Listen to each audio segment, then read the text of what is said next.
Hello students, welcome. आज के lecture में हम लोग जो टॉपिक डिस्कस करेंगे वो रहेगा Lok Sabha function and powers. Lok Sabha का कंपोजिशन, लोकसभा में कितने मेंबर होते हैं, कैसे इलेक्शन होते हैं, लोकसभा के पास क्या पावर होती है, लोकसभा के क्या फंक्शन होते हैं। तो इस वीडियो में हम ये सारी चीजें आज डिस्कस करेंगे। तो चलिए स्टार्ट कर लेते हैं। देखिए, लोकसभा जो है उसको बेसिकली क्या बोला जाता है, उसको बोला जाता है हाउस ऑफ द पीपल, लोगों का हाउस। लोगों का हाउस या हाउस ऑफ द पीपल क्यों कह रहे हैं? क्योंकि लोकसभा के लिए हम लोग डायरेक्ट वोटिंग करते हैं, ठीक है। वोटिंग में पार्टिसिपेट करते हैं, हम लोग वोट डालते हैं और उसके बेस पे मेंबर या सांसद जो है वो लोकसभा में जीत के पहुंचते हैं, ठीक है। तो popularly known as Lok Sabha, it is the lower and powerful house of the union parliament. इसको लोअर हाउस भी बोला जाता है और साथ में ये पावरफुल हाउस है। कैसे ये पावरफुल है राज्यसभा से, ये अभी हम आगे डिस्कस करेंगे। It represents people of India. It is directly elected by all the people. ठीक है। तो हमारे देश के अंदर, हमारे इंडिया के अंदर जो भी लोग 18 साल से ऊपर के हैं, जिनको वोट डालने का अधिकार प्राप्त है, वो लोकसभा के लिए वोटिंग करते हैं। इसीलिए इसको बोला जाता है house of the people. Now composition देख लेते हैं, कितने मेंबर होते हैं लोकसभा में, है ना। तो लोकसभा की अगर हम बात करें, प्रेजेंट मेंबरशिप की बात कर लेते हैं। प्रेजेंट में 545 सीट्स हैं, जिसमें से 523 इलेक्टेड हैं और 20 सीट्स जो है वो किसके लिए हैं? वो बेसिकली आपका यूनियन टेरिटरी के लिए है, ठीक है। इसको मतलब हम डिवाइड कर लेते हैं। 545 सीट में से 523 सीट्स आपकी राज्यों के लिए हैं और 20 सीट्स हैं यूनियन टेरिटरी के लिए है, ठीक है। ये तो हो गई प्रेजेंट। लेकिन जब हम बात करते हैं कि हमारे कॉन्स्टिट्यूशन में क्या लिखा है, तो हमारे कॉन्स्टिट्यूशन में टोटल लिखा है 552 सीट्स, जिसमें से 530 सीट्स राज्यों के लिए हैं, 20 सीट्स यूनियन टेरिटरी के लिए हैं और 2 सीट्स किसके लिए हुआ करती थी? ये एंग्लो इंडियन कम्युनिटी के लिए हुआ करती थी। लेकिन 2020 में जब 104 कॉन्स्टिट्यूशनल अमेंडमेंट किया गया, तो ये जो एंग्लो इंडियंस की 2 सीट्स थी, इनको सीज कर दिया गया, इनको खत्म कर दिया गया, है ना। तो 552 से अब सीट्स टोटल कितनी हो गई है? 550। मैक्सिमम 550 है, जिसमें से हमारे देश में 545 सीट्स पे क्या होता है? इलेक्शन होता है, ठीक है। नाउ मेथड ऑफ इलेक्शन देख लेते हैं।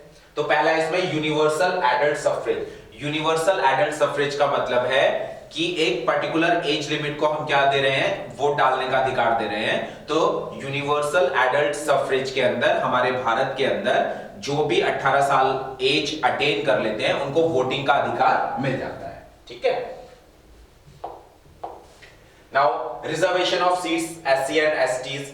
अगर हम लोकसभा के इलेक्शन की बात करें तो लोकसभा में एससी और एसटीज कम्युनिटीज के लिए सीट्स रिजर्व की गई हैं। कितनी सीट्स रिजर्व है वो यहां लिखा है, 84 फॉर एससीज एंड 47 फॉर एसटीज, ठीक है। उसके बाद जो इलेक्शन होता है वो सिंगल मेंबर टेरिटोरियल कॉन्स्टिट्यूएंसी के बेसिस पे होता है। इसका मतलब ये हुआ, भारत को टोटल 545 कॉन्स्टिट्यूएंसी लोकसभा क्षेत्र में, एरियाज में डिवाइड किया जाता है। हर एक सीट को कॉन्स्टिट्यूएंसी हम बोल रहे हैं, ठीक है। तो हर एक कॉन्स्टिट्यूएंसी के अंदर एक सिंगल मेंबर जो होगा वो जीत के कहां पहुंचेगा? लोकसभा में पहुंचेगा।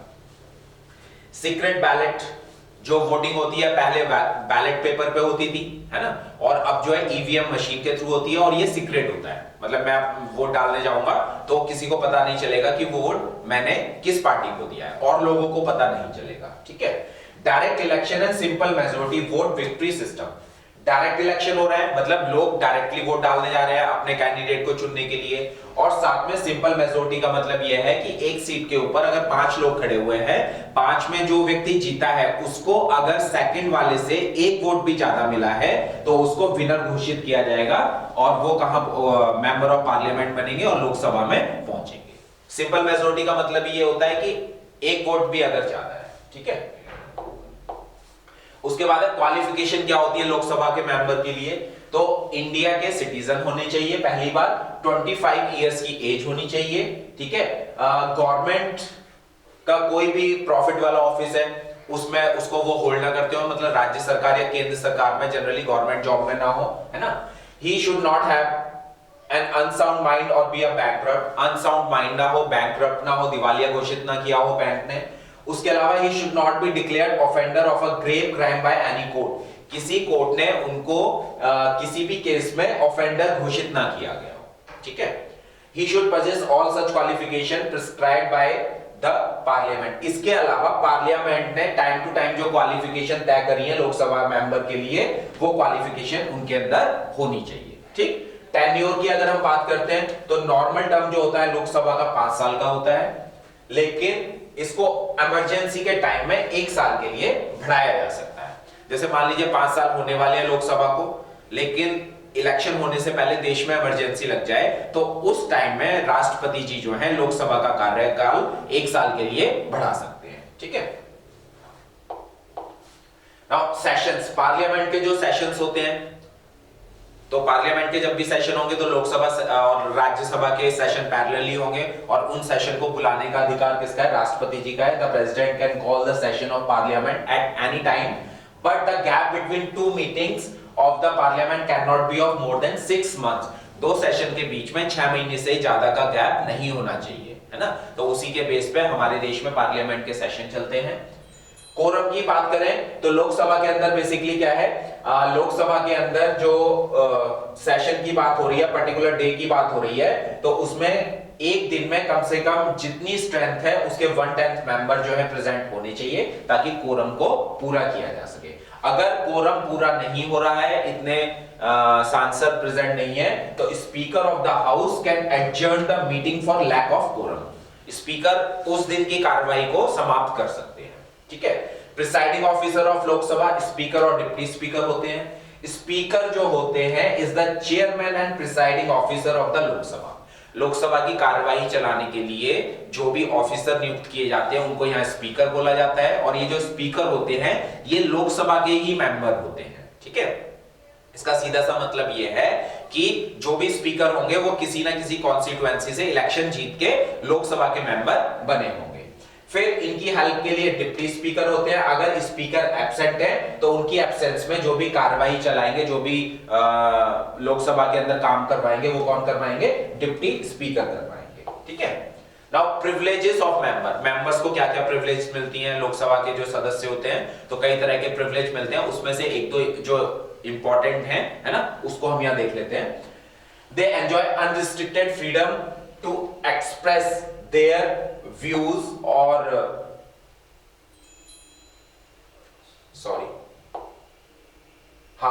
they can express their views in the house। ये अनरिस्ट्रिक्टेड फ्रीडम इनको मिला रहता है, तो ये अपने व्यूज जो है संसद में रख सकते हैं, लोकसभा में रख सकते हैं। उसके लिए इनके ऊपर कोई एक्शन नहीं होता है जब तक शिकायत ना हो, है ना। They can not be detain for any civil offence during and 40 days before and after the session of the Lok Sabha. देखिए, अगर सिविल ऑफेंस है इनके अगेंस्ट तो इनको डिटेन नहीं किया जा सकता। कब से? 40 दिन पहले और 40 दिन बाद। लोकसभा का सेशन चल रहा है, उसे 40 दिन पहले की ड्यूरेशन हो गई, फिर लोकसभा का सेशन हो गया और लोकसभा के सेशन के 40 दिन के आफ्टर, बाद में, है ना। तो इस टाइम ड्यूरेशन में इनको सिविल ऑफेंस में डिटेन नहीं किया जा सकता है। ठीक है। अब इसके पावर और फंक्शन देख लेते हैं। पहले पावर और फंक्शन की अगर हम बात करें, ठीक है, तो उसमें पहली पावर आती है लेजिस्लेटिव पावर्स। लेजिस्लेटिव पावर का मतलब है कानून बनाने की पावर। ठीक है। An ordinary bill can became, sorry ये बार बार चेंज हो रहा है, an ordinary bill can become law only after it has been passed by both the houses of Parliament. देखिए, कोई भी बिल जो है लोकसभा में या राज्यसभा में लाया जा रहा है, जब तक दोनों सदन उसको पास नहीं कर देंगे तब तक वो कानून नहीं बनेगा, है ना। तो लोकसभा के पास पावर है और राज्यसभा के पास भी पावर है कि ऑर्डिनरी बिल को पास करके उसको कानून बनाने की पावर। ठीक है। तो जो ऑर्डिनरी बिल होता है वो लोकसभा या राज्यसभा कहीं भी लाया जा सकता है। When a bill is introduced and passed by the Lok Sabha, it is sent to the Rajya Sabha. After it has secured the approval of Rajya Sabha, it goes to the President for his signature. जो भी bill Lok Sabha में लाया जाएगा, पास करके उसको राज्यसभा में भेजा जाता है। राज्यसभा ने उसको पास कर दिया तो राष्ट्रपति जी के पास भेजा जाएगा, राष्ट्रपति जी सिग्नेचर कर देंगे। तो ये जो ऑर्डिनरी बिल है ना, ये अब क्या बन जाएगा? ये एक्ट बन जाएगा, ये कानून बन जाएगा। ठीक। अब देखिए, लोकसभा में जनरली क्या होता है, जो गवर्नमेंट होती है उसका बहुमत होता है, मेजॉरिटी होती है। तो almost 90% of the bills are actually introduce in the Lok Sabha, क्योंकि लोकसभा में सरकार उसी की होगी जिसके पास बहुमत होगा। ठीक है। तो यहाँ पे इस कंडीशन को देखते हुए जो 90% बिल होते हैं वो पहले लोकसभा में लाए जा सकते हैं। तो लोकसभा क्या हो गया इस केस में देखें तो पावरफुल हाउस हो गया, ठीक है। नाउ एग्जीक्यूटिव पावर की बात करें, है ना। एग्जीक्यूटिव पावर का मतलब है कि यहाँ पे कौन कौन लोगों का अपॉइंटमेंट बेसिकली किया जाता है या कौन कौन लोग हैं लोकसभा के अंदर जो हेल्प के लिए होते हैं राष्ट्रपति जी की। तो for its work council of minister is collectively responsible before the Lok Sabha. Lok Sabha के अंदर जो काउंसिल ऑफ मिनिस्टर है वो बेसिकली उनकी अकाउंटेबिलिटी जो है वो लोकसभा के प्रति है ना। लोकसभा में जनरली वो जवाब देते हैं। The leader of the majority in the Lok Sabha becomes the prime minister. Lok Sabha में जिस पार्टी की मेजोरिटी है उसके लीडर देखा गया अमूमन कि वो प्रधानमंत्री बनते हैं। The minister remain in office so long as they enjoy the confidence of majority in the Lok Sabha. अब मेजोरिटी या बहुमत अगर पार्टी के पास बना हुआ है, ठीक है, तो जो भी मिनिस्टर होंगे या काउंसिल ऑफ मिनिस्टर होंगे वो काम कर पाएंगे। अदरवाइज बहुमत नहीं होगा तो उन्हें अपनी पोस्ट से क्या करना पड़ेगा, रिजाइन करना पड़ेगा, ठीक है। Lok Sabha can remove the ministry from the office by passing a vote of no confidence against it. The Lok Sabha maintains a continuous control over the Council of Ministers. Lok Sabha ही ऐसा सदन है जिसके अंदर अविश्वास प्रस्ताव नो कॉन्फिडेंस वोट लाके सरकार को हटाया जा सकता है या काउंसिल ऑफ मिनिस्टर को हटाया जा सकता है, ठीक है। नाउ फाइनेंशियल पावर की बात करें तो फाइनेंशियल पावर के केस में हमारी जो लोकसभा है उसके पास ज्यादा पावर्स हैं, है ना। Money bill can be introduce only the Lok Sabha. Money bill सिर्फ लोकसभा में ही लाया जा सकता है, राज्यसभा में नहीं ला सकते। After having been pass by it the money bill goes to the Rajya Sabha. Such a bill can be delayed by the Rajya Sabha for a maximum period of 14 days. Rajya Sabha को 14 डेज का टाइम दिया जा रहा है। राज्यसभा अगर 14 डेज में उस बिल को पास कर देती है तो ठीक है, otherwise Rajya fails to pass a money bill and 14 days elapse from the date of the submission of the bill, the money bill is deemed to have been passed both the houses of parliament. अगर 14 दिन के अंदर Rajya Sabha bill को पास नहीं कर पाती है तो उस बिल को पास हुआ मान लिया जाता है और सीधा राष्ट्रपति जी के सिग्नेचर के लिए भेज दिया जाता है, ठीक है। तो यहाँ पे क्या हो गया, यहाँ पे लोकसभा पावरफुल है, राज्यसभा जो है हमारी वीक है। फिर जुडिशियल पावर्स की अगर हम बात करें तो लोकसभा के पास कई तरह के फंक्शन है, जैसे impeachment proceeding can be taken up against the president either in Lok Sabha और द राज्यसभा।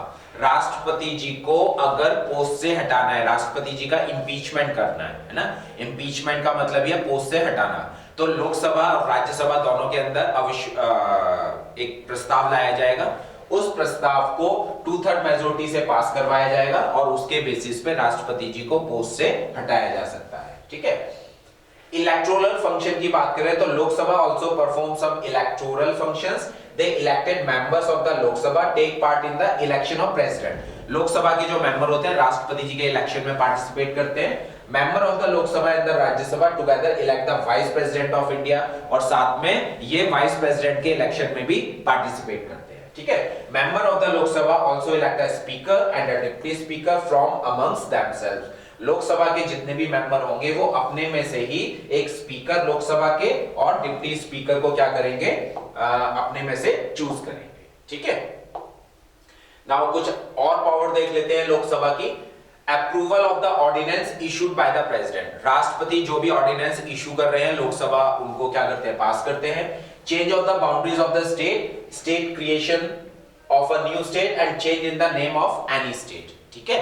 लोकसभा के अंदर बेसिकली क्या हो रहा है, लोकसभा के पास ये अधिकार है कि वो किसी भी राज्य की बाउंड्री को चेंज कर सकते हैं, राज्य का नाम चेंज कर सकते हैं, राज्य को यूनियन टेरिटरी में, यूनियन टेरिटरी को राज्य में कन्वर्ट कर सकते हैं, ठीक है। Change in the jurisdiction of the supreme court and the high court. Supreme court और हाई कोर्ट का जो एक जुरिडिक्शन एरिया अधिकार क्षेत्र है उसमें चेंज कर सकते हैं। Changes the qualification of the members of the parliament and state legislature। जो लोकसभा राज्यसभा के मेंबर है और विधानसभा के जो भी मेंबर है उनकी क्वालिफिकेशन में अगर कुछ चेंज करना है तो कौन कर सकते हैं, लोकसभा या राज्यसभा दोनों मिलकर कर सकते हैं। फिर जो भी मेंबर ऑफ पार्लियामेंट है उनकी सैलरी को रिवाइज करना, उनके अलाउंसेस को रिवाइज करना, ये भी अधिकार लोकसभा के पास है। फिर joint public service commission for 2 और मोर स्टेट, किसी राज्य के लिए जॉइंट पब्लिक सर्विस, 2-3 राज्यों का जॉइंट पब्लिक सर्विस कमीशन बनाना है तो उसको फॉर्म करने का अधिकार भी किसके पास है? लोकसभा के पास है या पार्लियामेंट के पास है। और साथ में इमरजेंसी डिक्लेयर करनी है तो वो अधिकार, वो पावर या वो फंक्शन भी किसके पास है? लोकसभा के पास है। राज्यसभा के पास, लोकसभा के पास है। ठीक है, तो आज के लेक्चर में इतना ही। Thank you.